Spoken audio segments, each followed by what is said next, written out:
So in high school, the only book that was ever banned, even though we didn't know was banned at the time, was Isabel Allende's The House of the Spirits. It was also the first book I had ever been assigned that was actually by a Latino author.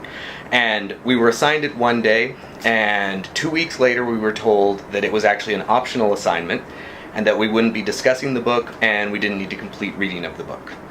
And it was never explained that it was banned, but in retrospect, I think it clearly was a parent who said we should not be reading this book.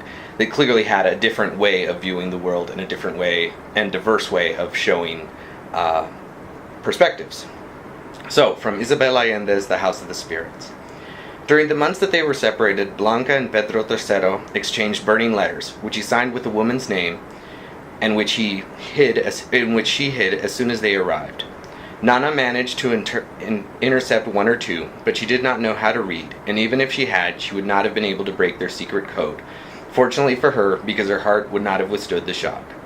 Blanca spent the winter knitting a sweater made of Scottish wool in her sewing class at school, with the boys' measurements in mind. At night, she slept with her arms around the sweater, inhaling the scent of the wool, and dreaming that it was he who spent the night beside her. Pedro III, meanwhile, spent his winter writing songs on the guitar that he would sing to Blanca, and whittling her likeness on any scrap of wood he could lay his hands on.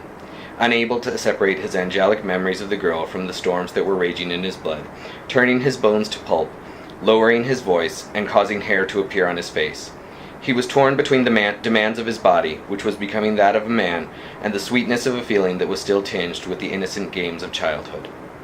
Both young people awaited the coming of summer with aching impatience. When it finally arrived, and they met once again, the sweater Blanca had knit for Pedro didn't fit over his head, because in the intervening months he had left his childhood behind and acquired the dimensions of a man, and the tender songs he had composed now sounded ridiculous to her, because she had a woman's bearings and a woman's needs.